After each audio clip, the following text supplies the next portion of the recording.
automatic mode is pretty dope. How you gonna lie? It makes me look pretty cool. All right, welcome back to a brand new video, folks, guys and girls. I was kind of trying to figure out how to start this video because I know usually well, first of all, you guys see the title and the thumbnail, what we're talking about today. Usually when I do these type of videos, I would usually be in my garage, sitting with the car or whatever item of what it is that I'm talking about. But I'm doing some renovation on the house at the moment, so the garage is not really the most suitable place to really show anything because of everything that's in there. So I don't think it's really, suitable for video. But anyway, this was a video I've been prolonging to make for quite some time now. And the only reason being is that I didn't really want to make this video because I wasn't really expecting to get anything out of it. And at the same time, I didn't want to throw anybody under the bus. I didn't want to even make it a major thing because it's one of those, okay, what's done is done moments. But honestly, like, it's just been going on for so long now, and it's just been more and more frustrating as time goes on. So I think now I've just kind of reached my point. So now I got to talk about it, unfortunately. So previous video, I spoke about all the modifications I've done to the car since I've had it, and a lot of it being within the first 6 months or so before I did the oil change. Now, we are discussing the wheels, and I know I kind of said a little bit about it in the last video that I was unhappy about certain things about them. So I'm here to talk about them today, and hopefully, sadly, this will probably be the last video you may see with the car. With the wheels on this car for what I'm about to explain to you. So first and foremost, if you guys are not subscribed, I really highly appreciate you guys do so. Thanks to everybody that has subscribed so far. We're just over 2,700 subscribers. So, for me, not producing content as often as I've been able to do, I've actually still got a decent audience. So thank you guys very much. Thank you guys very much for everybody that's liked, shared, subscribed, commented, and let's keep pushing. I gotta push myself to do this for you guys, and like I said, I appreciate all of you that have been following along from the beginning. So if you have me on Instagram, you would have seen the little video I put of a set of spacers that I finally got taken off of the car. Now, I don't know about you guys, but these wheels and tires, this whole wheel and tire setup cost me roughly about $3,500. That's a lot of money. For a lot of people, that may be nothing, because I know a lot of people are used to buying 3-piece wheels where they'll spend like $4,000, $5,000, $6,000, $7,000 on a set of CCWs or Volk racing wheels or work wheels or whatnot. I'm not at that level, but even so, I'm not really the kind of person that wants to spend that kind of money on wheels. These are the first legitimate set of wheels I bought for any of my vehicles I've owned, besides the road forms for the Acura. But this is like the first brand new set of name brand wheels. So for those that don't know, and sorry for the dirt once again, these are Ferrada CM2, and the CM stands for Concave Madness. You see they do a very nice concave to them. These are 19 by 10 half in the rear and 19 by 9.5 in the front. And the issue I've been having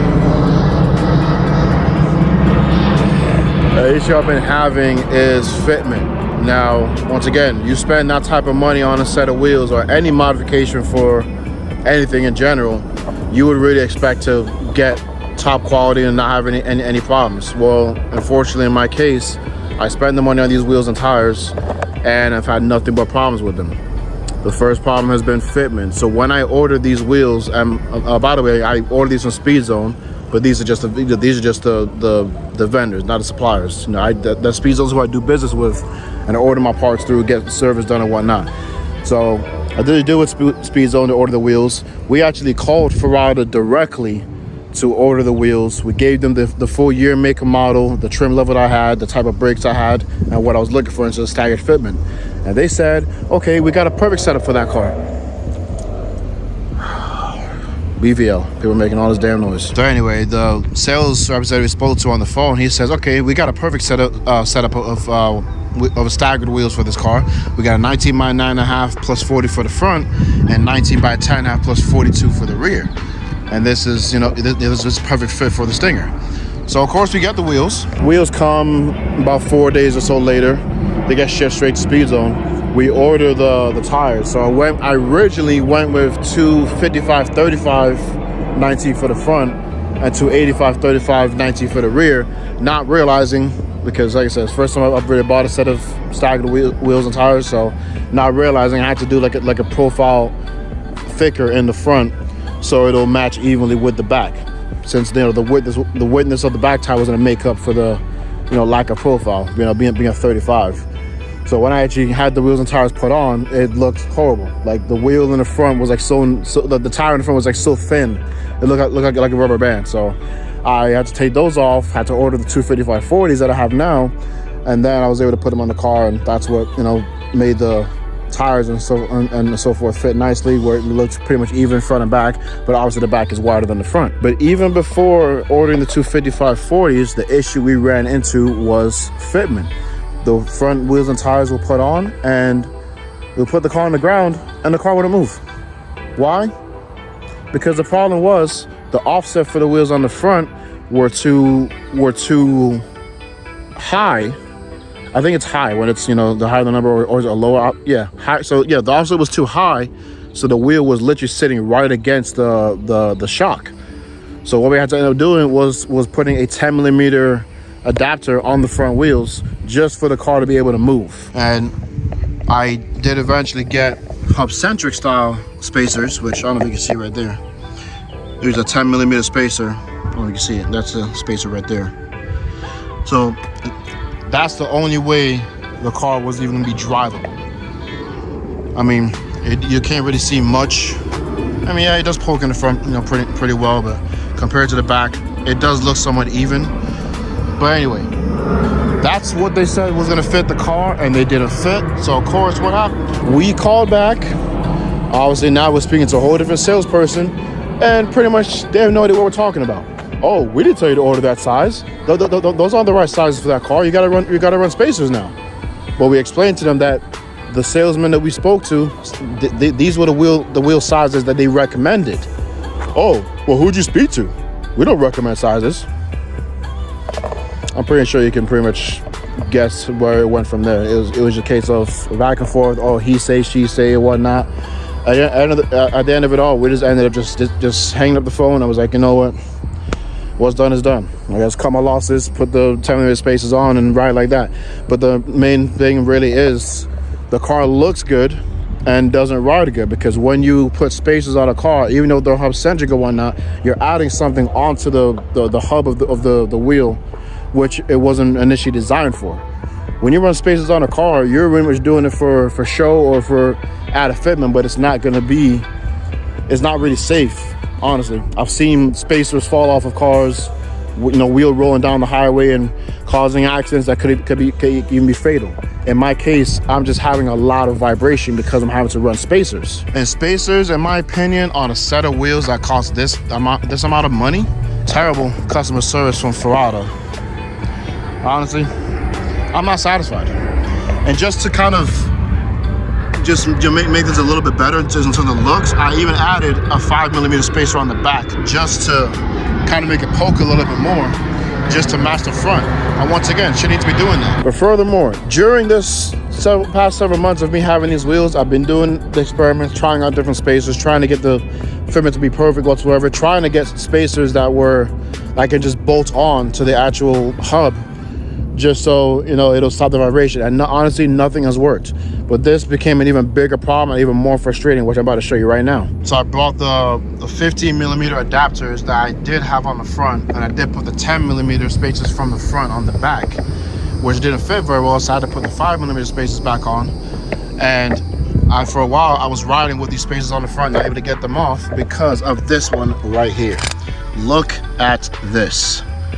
This was the spacer that was on the driver front wheel. Look at that. You see there's like a big cutout? What happened is this bolt right here, take this off. This bolt right here, because these bolts are so thin, and so small, this literally got stuck inside the spacer. So I couldn't get it off whatsoever. I was not able to get this bolt out.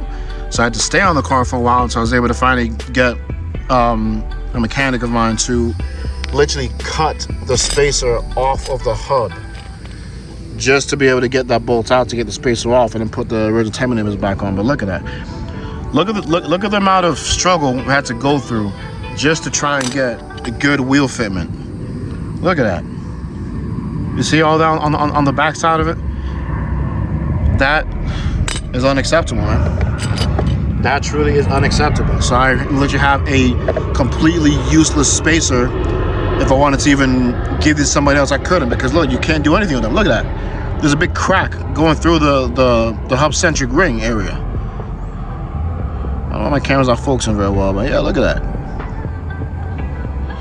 This is what I had to go through just to try and fix Fitment from the incompetency of a wheel company that doesn't even want to take ownership of their mistakes. Now, honestly, once the tires mounted onto the wheel, they're pretty much non-returnable at that point, because they can't resell these wheels as new anymore. Because obviously, once you mount tires to them, it's gonna create damage to the inside of the wheel, where the tires are mounted. The tire mounting machine and whatnot. At that point, it's a used wheel. So like I said, at this point, I'm not expecting any type of credit or apology or any type of reimbursement or anything like that from Ferrada. I'm just making this video right now, just let you guys understand the frustrations I've been going through. And this is something that any car enthusiast will go through. You see what I dealt with the past couple years with the iCar, how it blew 2 engines and a transmission within 2.5, 3 years or whatnot. So these are the things that us car enthusiasts are gonna deal with once in a while. But this right here, I'm not having it no more. So at this point, these wheels will come off once I've made some time to go and put the stock wheels back on. I will be putting these wheels up for sale. They will not have the tires on them, because I am actually going to be looking for another set of 19-inch wheels with with similar specs that's actually going to fit properly. And I'm going to reuse these tires, since these tires are practically still new. So just letting you guys know what's kind of been going on behind the scenes. And once again, like I said, the car looks good but doesn't ride good, and I'm just tired at this point. So one last look. Oh, there's a leaf under the tire. How cute. Just one last look of the car with the wheels. I know I've put some pictures of the car on Instagram. I know you've probably seen little videos of it here and there. But yeah, fortunately this look is gonna go soon, and I'm gonna be going for a whole different look. I have not fully decided on the wheels I'm gonna go with next. But just know, I'm not gonna go through this headache ever again. I just wanna buy the wheels, put the tires onto them, just put them on the car, and just put my car in drive and drive down the roads safely, quietly, smoothly, and just going about my life, and not be worrying about spacers and poor customer service and basically people just taking your money and running, because that's pretty much exactly what Ferrada did. But like I said, I'm not expecting nothing from Ferrada at this point. I'm just doing this video to let you guys know what's been going on, just so you guys don't experience the same headache. And put it this way, Ferrada, I was really disappointed, because I saw these wheels on a Ferrari. So you think you'll see these wheels on a car that costs $500,000, you think there would be a legit company. I'm really sad to say that I'm highly disappointed. So anyway, guys, that's my story. I'm gonna end it right here. I don't want to be ranting off my head for the next hour or whatever it is. So just look out for a new set of wheels whenever I cross the bridge. The wheels will be for sale once I have everything. Once I have the tires dismounted and the wheels cleaned up real nicely, I will be posting pictures or whatnot. You guys can follow me on Instagram. I'll leave the link down below. It'll also be on the screen as well. If you guys want to reach out to me, and let's do some business. Let's sell these wheels. They, like I said, they're a stagger setup, 19 by 9.5 plus 40, 19 by 10.5 plus 42. If you have a car with Brembo brakes, I would not recommend, because Brembo brakes are large and they stick out further. So these will work better for a car that doesn't have a big brake kit. And rear wheel drive car, I really think will benefit a lot more with the mini stagger. It'll be a lot more balanced and better for traction. So thank you guys for watching. Thank you guys for listening and understanding. If you guys enjoyed this video and want to check out the other videos, definitely make sure you subscribe, share, like, and comment. Leave your thoughts down below, and maybe make some suggestions of what wheels I should get. I have an idea of what I want to get, but it never hurts to see what you guys suggest. But anyway, stay blessed, stay safe, and I will see you guys soon. Take care.